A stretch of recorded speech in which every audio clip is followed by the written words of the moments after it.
안녕하세요. 오늘 갈 곳은요, 지금 여기 소이문터에 모여 계시거든요. 여기서부터 해서 남산을 넘어서 어떤 동대 입구까지 장충단 공원.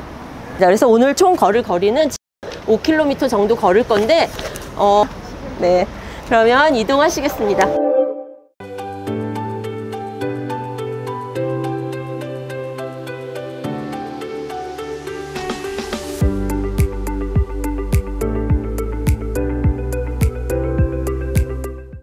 네, 오늘 첫 번째 지점 소이문터에 왔습니다. 내용은 여기 써 있듯이 한양 도성의 사소문 이렇게 얘기하는데, 보통 대문, 남대문, 동대문 말고는 대문이란 표현 별로 쓰지 않았고요. 소문은 해화문, 동소문, 그리고 여기에 있었던 소덕문, 서소문, 이렇게 두 개를 소문이라는 얘기를 했었습니다. 그러면 소이문이 있었다면 문이 어디에 있었을까 한번 짐작해 보세요. 이 길이 문이 있었을 때 그 문 밑으로 홍해 사이로 다니던 좁은 길이었었는데, 일제강점기 때 이 길을 넓히면서, 이 길 이름이 서소문로예요. 길을 넓히면서 이 문을 헐어버리게 됩니다. 그러니까 문이 있었던 자리는 바로 이 고가가 시작하는 이 자리. 그리고 네, 딱 이 자리죠. 그리고 우리가 교회, 평안교회라고 보이는 그 옆에 순환 빌딩, 그래서 순화 빌딩, 이쪽은 정동. 그래서 여기가 도성이 이렇게 지나가던 자리였어요. 그 도성이 지나가던 자리니까 오른쪽은 도성 안, 정동, 왼쪽은 도성 밖, 순화동, 이렇게 됐던 거죠. 돈이문하고 여기까지의 거리, 여기서부터 숭례문까지의 거리가 1km 이내예요.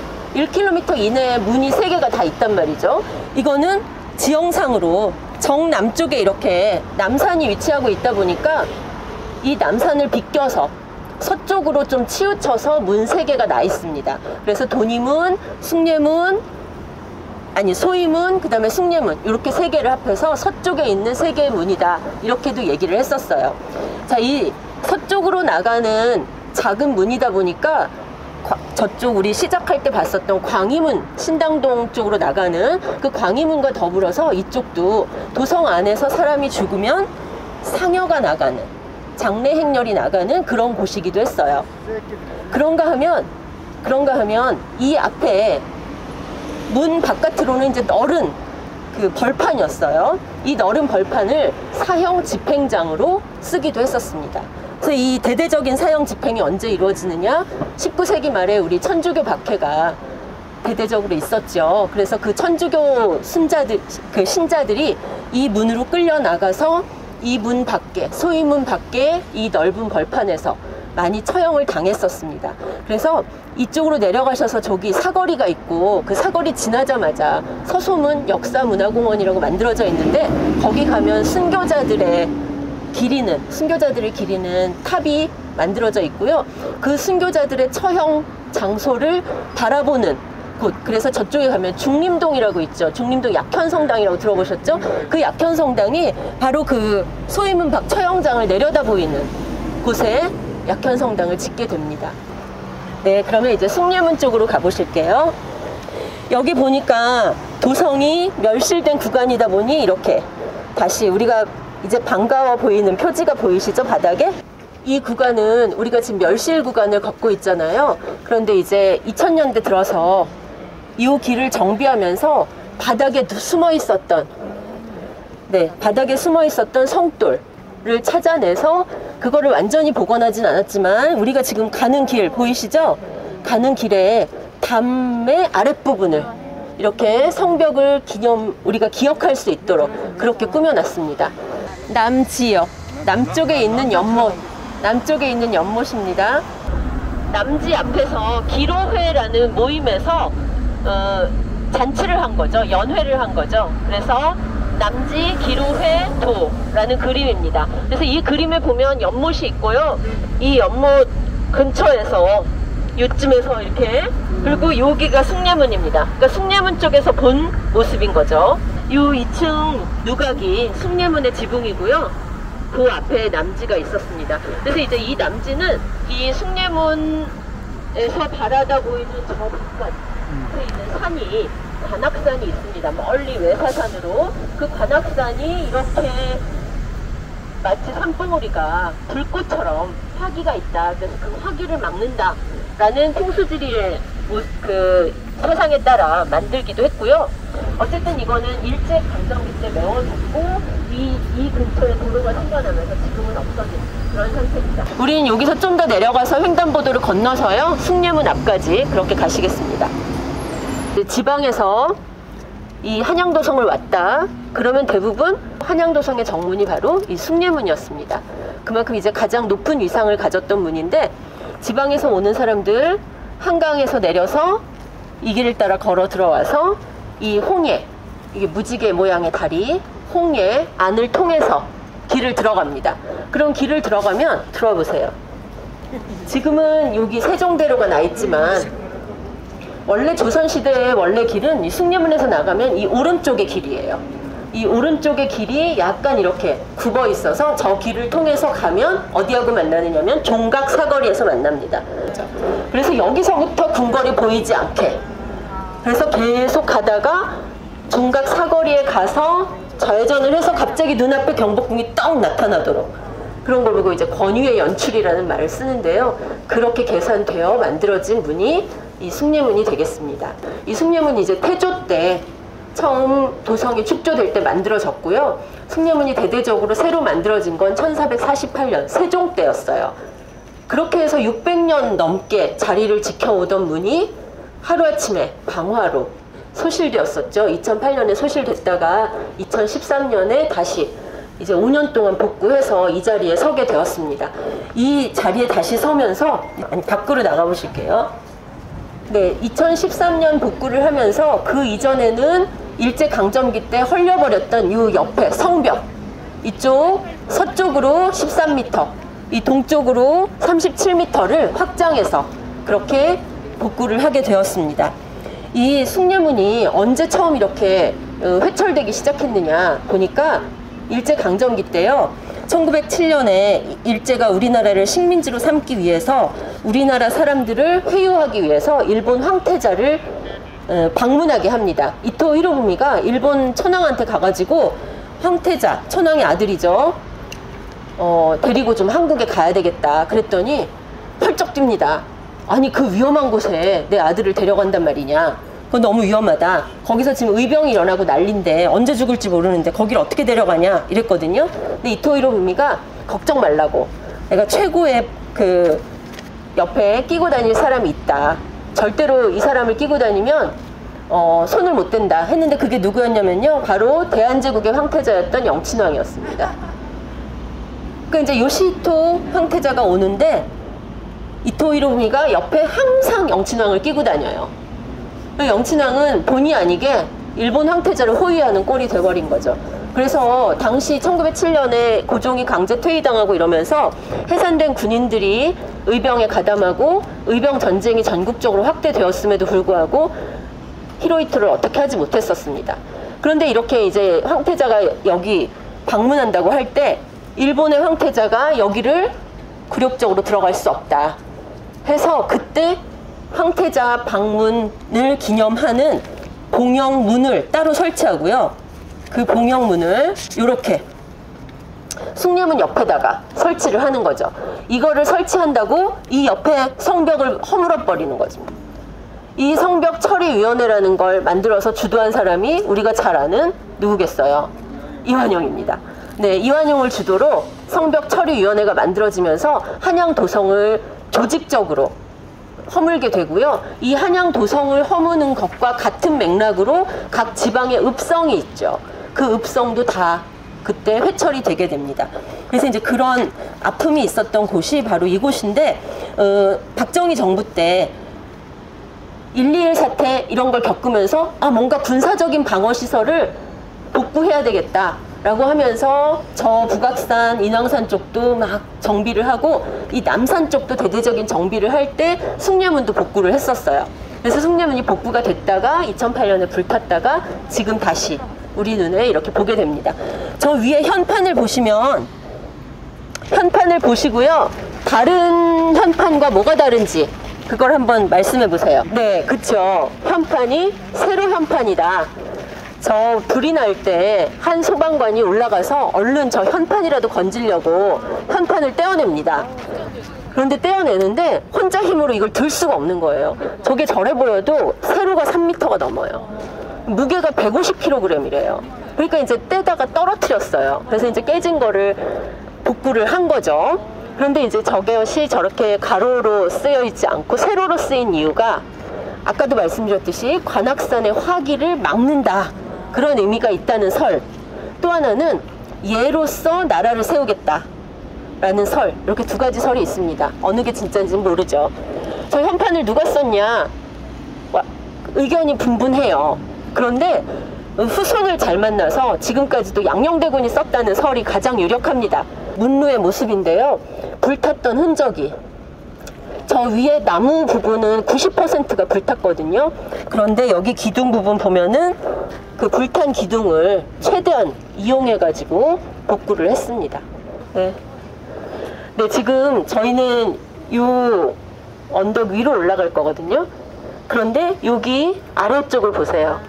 이 아래쪽을 보시면 여기가 도성의 채성입니다. 이게 도성 바깥쪽이고요. 여기는 도성 안쪽 여장 위쪽을 걷는 거예요.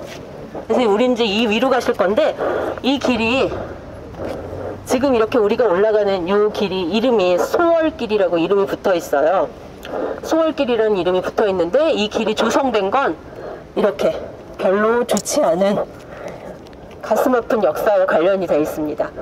이 길하고 지금 우리가 올라가는 길하고 이때 만들어진 길입니다. 이게 언제 만들어지느냐? 저 남산 중턱에다가 1925년에 일제가 조선 신궁을 만들어요. 조선 신궁을 만들고 우리나라 사람들을 천황의 나라의 신하된 백성으로 삼는 황국 신민화 정책을 씁니다. 황국 신민의 서사를 암송하게 하고요, 황국 신민의 입장에서 모두 신궁에 가서 참배를 하게 합니다. 그 참배 올라가던 길이에요. 네, 그래서 조선신궁을 참배하던 길로 만들어졌던, 닦아놨던 길을, 아, 여기 도성 성벽이 있으니 그 여장 부분을 그대로 연장해가지고, 성벽 윗부분을 연장해가지고 길을 닦고 이 채성은 그대로 축대로 쓴 거죠. 있고요. 우리가 이제 그런 역사를 알면서 올라가 보시면 좋겠습니다. 힘드시죠? 네, 우리가 올라오던 길을 한번 뒤돌아 보세요. 보시면 성벽의 여장이 보이시네요. 저 보이죠? 네, 저 성벽의 여장은 이 일대를 조선 신궁이었다가 광복 이후에 아동 광장이었다가 지금 현재 백범 광장이라는 이름이 붙어 있습니다. 자, 그래서 이 자리가 지금 이렇게 사진에 보이는 바와 같이 일제가 조선 신궁을 만들었던 자리가 되겠어요. 그래서 저기 도성 바로 안쪽에다가 이렇게 넓은 평평한 대지를 만들고 여기다가 이렇게 조선 신궁을 만들었어요. 이곳이 지금은 보시다시피 앞에 성제 이시영 선생 동상이고요. 또 하나의 동상, 백범 김구 선생의 동상이 있고요. 저기서 이 조선신궁 말고 조선신궁의 배전이라 그래서 부속 건물로 만들어진 게 저 위쪽 터인데, 저 위쪽 터에 가면 안중근 의사 기념관, 안중근 의사 동상이 있습니다.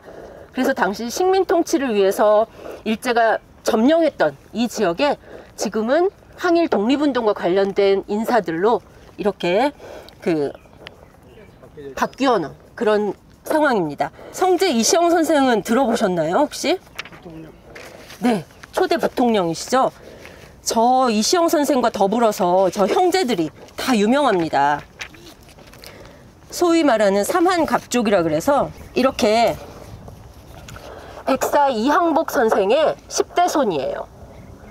그러니까 10대니까 한 300년이 흐르는 동안 영의정을 가문에서, 이 가문에서만 영의정이 4명, 각종 그 6조 있죠? 6조 판서가 67명 이렇게 나올 정도로 명문 가족이었어요. 명문 대가였는데, 이 가문의 이유승이라는 분의 자손들이 이 6형제입니다. 그런데 이 6형제가 관직에 나가고 녹을 먹고 할 당시가 바로 우리가 일제에게 나라를 빼앗기던 때였어요.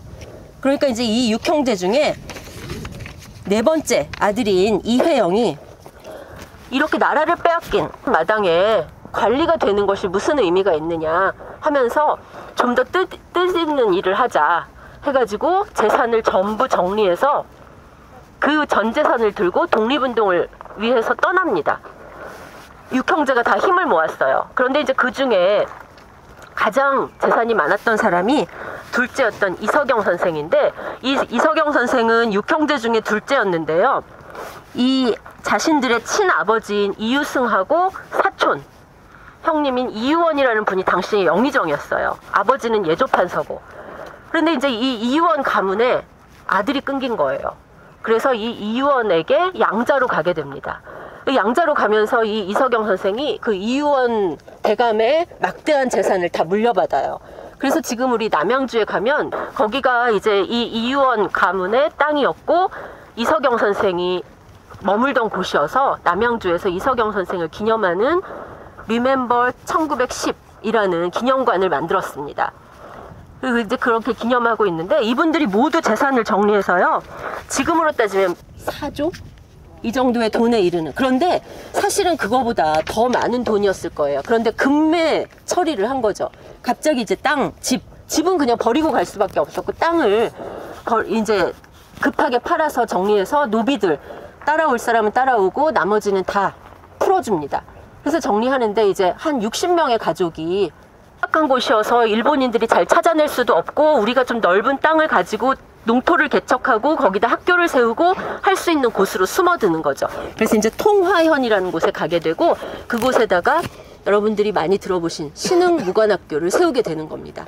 그래서 신흥무관학교를 세우느라고 가지고 간 재산을 다 거기 찾아오는 사람들 먹여야죠, 교육시켜야죠, 선생님들 월급도 줘야 되죠.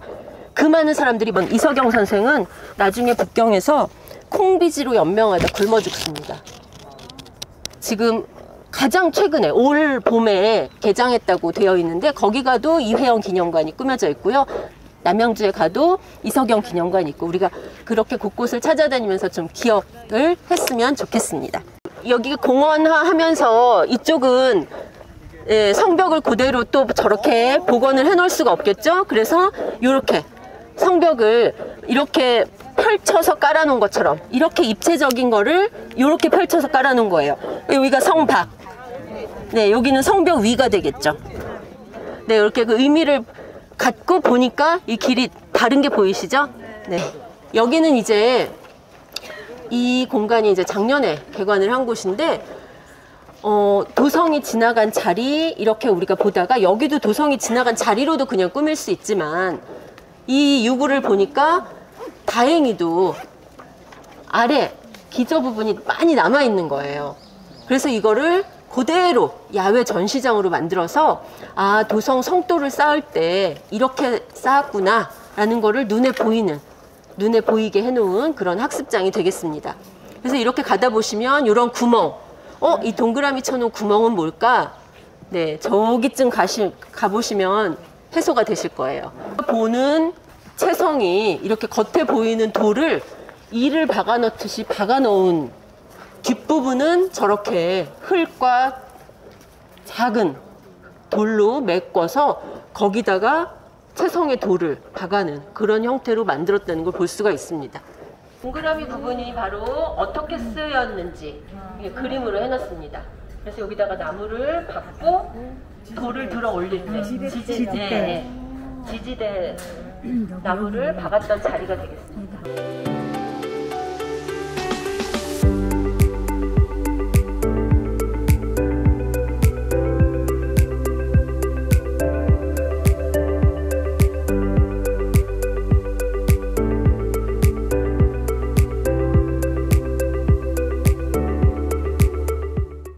일제가 우리나라 곳곳에 저렇게 방공호를 만들어 놨습니다. 어떤 인왕산, 맞은편에 백악산, 그리고 그 내사산 안에 있는 도성안이 한눈에 내려다 보입니다.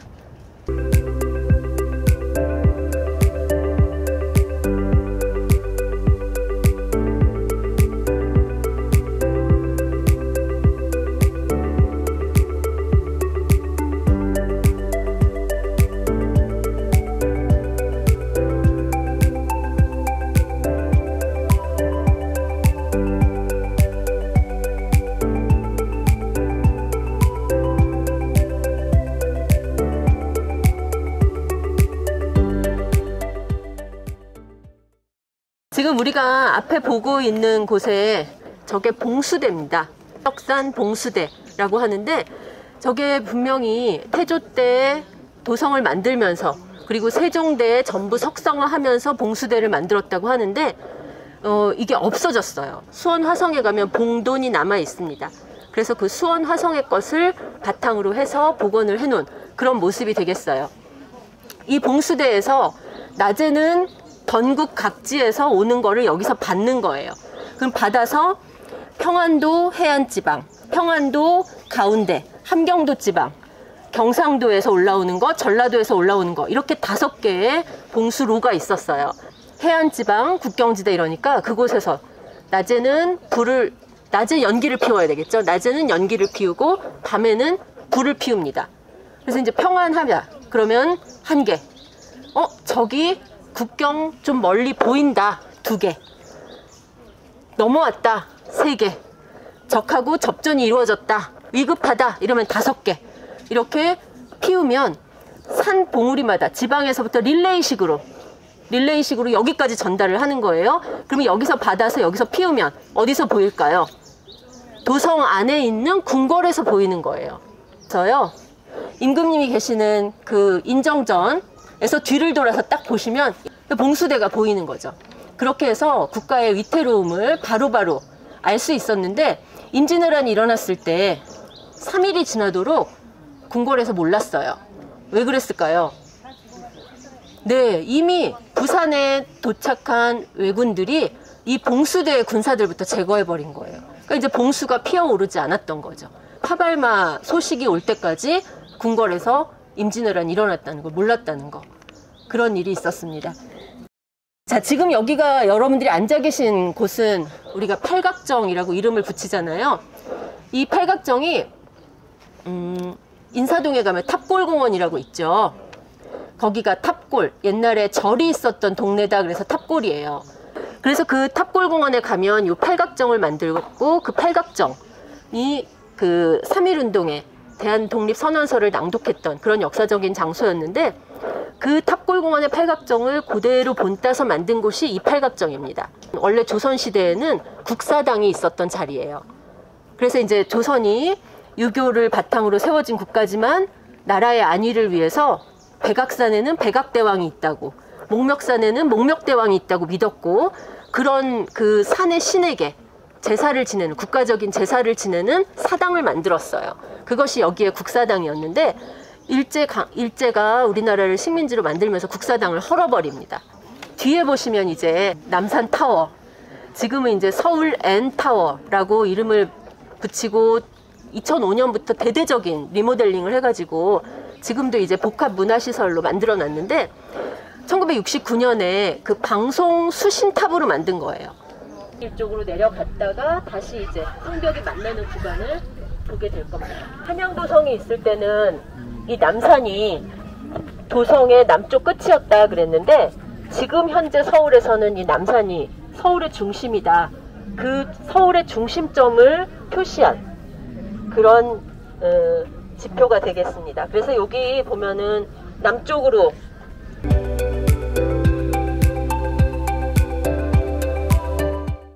자, 지금 이 남산 둘레길, 이 버스가 올라가고 차들이 다니는 길이거든요. 이 길에 바닥에 보면은 도성을 표시하는 붉은 색이 칠해져 있고요. 도성이 있을 때 제가 몇 번 이런 말씀을 드렸잖아요. 법정동의 경계를 나누었다. 도성이 있을 때 이거를 경계로 이 아래쪽은 용산구, 이 안쪽은 중구였던 거예요. 그래서 중구와 용산구의 경계가 바로 이 도로 위에 있게 됩니다. 웬 도로 위에 다름 아닌 여기가 성벽이 있었기 때문입니다. 네. 네, 직접 들어가는 길이 안 나 있어서 이 둘레길로 해서 내려가실게요. 저 반얀트리 호텔 그러면 되게 생소하고 타워 호텔 그러면 다들 아실 거예요. 옛날 타워 호텔. 그런데 저 반얀트리 호텔이 있는 그 장소가 바로 도성길이에요. 도성을 그냥 깔아뭉개고 그냥 지어진 거죠.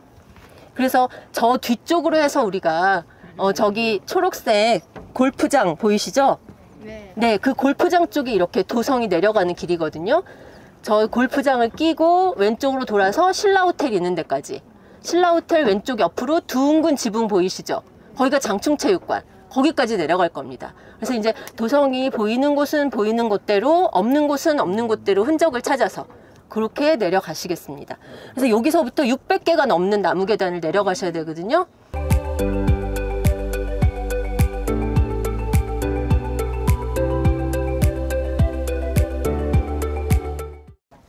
여기 각자정석 보이시죠? 그래서 이 각자성석이랑 똑같은 이름이 나오는 각자성석이 또 우리가 가는 길에 또 있어요.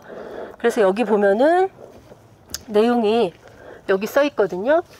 도청 감관, 조정원, 오택, 윤상후, 그 다음에 편수 아니토리라는 사람이 여기 기축 8월 1에 이 부분을 보수하는 데 담당했다. 그래서 여기 기축이라는 해가 1709년이에요. 그래서 1709년에 편수, 돌을 다루는 사람이거든요. 그런데 그 돌을 다루는 그 석수들 중에 우두머리라는 사람의 이름이 아니토리라는 이름이 나오는데, 이 전체 한양 도성에 3번 등장합니다. 신기하죠? 같은 사람이. 그런데 이 똑같은 사람이 다른 문헌에도 등장해요. 문헌에 어디에 등장하냐면 승정원 일기에 등장합니다. 1711년 요 밑에 광희문, 수구문을 개축할 때 홍해, 이 무지개 다리 있죠? 홍해에 돌을 쌓으면서 돌을 들어 올리다가 돌에 깔려서 우리 영에, 당시 이 광희문이면 금위영에서 조선 후기에는 담당을 했었습니다. 그래서 금위영 소속의 편수 아니토리가 돌에 깔려서 중상을 입었다. 여러 가지로 보필했으나 결국 죽고 말았다. 그래서 금위영에서 쌀과 포를 내서 후이 장사 지냈다. 그랬더니 이제 당시 임금이, 숙종이 휼전을 내서 그 가족들을 보살피게 하라 했다라는 승정원 일기 기록이 있습니다.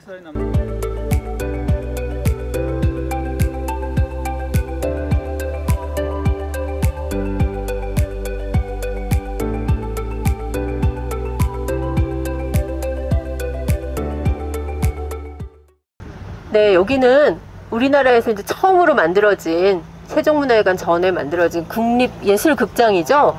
그래서 이제 처음에 73년에 만들어졌는데, 이게 74년에 여기서 광복절 행사하다가 유경수 여사가 저격당한 곳이 바로 여기입니다. 우리는 지금 반얀트리 호텔 앞에까지 왔거든요. 유심히 저 도로를 보시거나 하면은 전부 성도를 이용해서 축대를 쌓고 도로가를 정비하고 한 거를 보실 수가 있습니다. 성돌이 여기저기 있겠죠? 그 성돌을 갖다가 그대로 이 축대로 쌓은 겁니다. 이 호텔뿐만이 아니라 저 밑에 있는 자유센터도 전부 이런 식으로 축대로 쌓았어요. 여기에 우리가 8개의 문에 세지 않는 또 하나의 문이 있었던 거예요.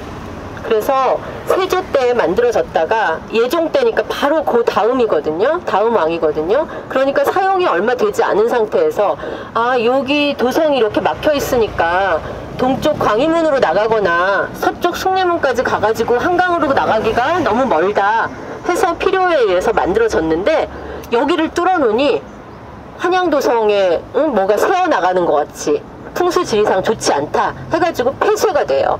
그러니까 문이 있는 상태에서 폐쇄가 되고 전혀 쓰이지 않고 한동안 이거 다시 열어야 된다, 그 이후로도 말괄부했었는데 열리지는 않았었습니다. 그러다가 일제 때 이 길이 넓어지면서, 이 길이 만들어지면서 없어져 버린 거죠. 예, 여기서부터는 이제 성벽이 멸실되지 않고 또 살아남아 있는 구간입니다. 그래서 이 성벽을 따라서 이제 사도가 나오는 데까지 쭉 걸어 가실게요. 이것 때문에 공산성 일요일에 혼자 다니는지 그렇죠? 이 모양을 보면은 좀 둥글둥글하죠. 예. 이렇게 윗부분은 태조 때 성벽인 걸 보실 수가 있죠. 거의 자연석이잖아요. 네네. 이렇게 다듬지 않고 쓴 이런 돌이 태조 때 성벽이에요. 그리고 가다 보면 이제 동글동글하게 박혀 있는 그런 거는 세종 때 성벽이고, 아주 아기가 딱딱 맞게 정사각형으로 작은 모양이면 숙종대, 큰 사이즈 60cm 이상 큰 사이즈면 순조대, 이렇습니다. 돌들이 이제 순조대, 예, 순조대 성벽이에요. 여기 세월의 흔적이 바로바로 느껴지네요. 여기 세종대 성벽이고요. 요거는 좀 여기 민가가 있어서 좀 이 위에 전혀 돌 색깔이 다르잖아요. 요거는 70년대에 새마을운동 하면서 똑같이 쌓아버린 겁니다. 그게 이제 벌써 한 50년 가까이 되니까 50년 되니까 네, 지금 조금 구별이 안 가는데 요 아래 거하고 비슷하게 쌓았는데 요거는 박정희 정부 때 거예요. 산을 이렇게 오를 때 산 등성이가 이렇게 있잖아요. 산 등성이가 이렇게 있으면 이 경사면에다 채성을 세운 거예요. 그러면 바깥쪽은 이렇게 세우지만 안쪽은 굳이 채성을 세우지 않아도 여기다 흙을 채워놓고 겉에만 돌을 박으면 되겠죠. 영빈관이라고 쓰여 있어서 신라호텔 정문인데요. 문이 예사롭지 않지 않아요? 저렇게 3문, 3칸이나 되는 문은 궁궐 정문이나 내는 문입니다. 그런데 그런 궁궐 정문에다 쓰이는 문이 지금 여기 이렇게 떡 있다는 거죠. 예, 사연이 있습니다. 저 문의 모양이 똑같은 문이 어디 있냐면요. 지금 경희궁 정문에 가면 흥화문이라고 있어요. 그 흥화문과 똑같습니다. 흥화문을 경희궁을 일제가 회철하면서 문을 뜯어서 뭐에다 팔았냐면 이토 히로부미를 위로하는 사당이 절이 만들어졌거든요. 그 절이 이 장충단 일대에 만들어졌어요. 그 절이 만들어지면 여기가 만들어진 거죠. 그 절 이름을 이등 방문이잖아요. 이토 히로부미가 그 사람의 이름을 따서 방문사. 그 방문사의 정문으로 경희궁의 정문을 뜯어다 썼습니다. 광복 이후에 방문사는 없어지고 그 자리에 그대로 신라호텔이 들어서면서 신라호텔 정문으로 경희궁의 정문을 쓴 거죠. 그런데 이제 경희궁이 서울고등학교가 거기 있을 때는 복원을 못하다가 서울고등학교 이전하고 나서 경희궁 복원하면서 제자리에 정문을 갖다 놓지 못하지만 정문이 있으니 경희궁 자리에다 놓자 가져갔어요. 그래서 그거 그대로 복제해서 만들어 놓은 겁니다. 그러니까 궁궐의 정문이 맞는 거죠. 저기 보면 다리가 하나 보이시죠? 청계천에 있던 수표교라는 다리예요. 물의 높이를 재던 수표. 청계천을 우리 한때 복개했었잖아요. 복개해서 고가도로가 있었죠. 그때 저거를 헐어서 여기다 갖다 놓은 거예요. 다른 데 놓을 데가 없으니까. 그러면 이제 청계천을 복원하면서 저거를 또 뜯자니 이게 세월이 오래된 거라서 뜯었다 또 뜯었다 하질 못해요. 그래서 저거를 복제해서 이번에는 진품이 여기 있고 가품이 청계천에 가 있고요. 여기에 이제 옛날 수표교가 있는 겁니다. 장충단은 명성황후가 시해됐던 사건, 을미사변 때 명성황후를 끝까지 지키고자 했던 인물들이 있었어요. 홍계훈이라는 그 당시 경찰 같은 사람, 군 12대 대장이었던 사람이 있었고, 그 다음에 이경직이라는 내시가 있었습니다. 이들이 끝까지 명성황후를 막아서다가 목숨을 잃었어요. 고종이 나중에 그들의 혼을 기리기 위해서 이곳에 초혼단이라는 곳을 만듭니다. 그 이제 초혼단에 그 이후 나라를 위해서 싸운 사람들을 넋을 기리기 위해서 충성스러운 장병들을 위로하는 사당이었어요. 그게 장충단입니다. 그런데 그 장충단을 일제는 없애버리고 공원으로 만들어버려서 우리는 지금 장충단 공원 이렇게 말을 하고 있는 거죠. 여기서 이상 마치겠습니다. 수고하셨습니다. 네.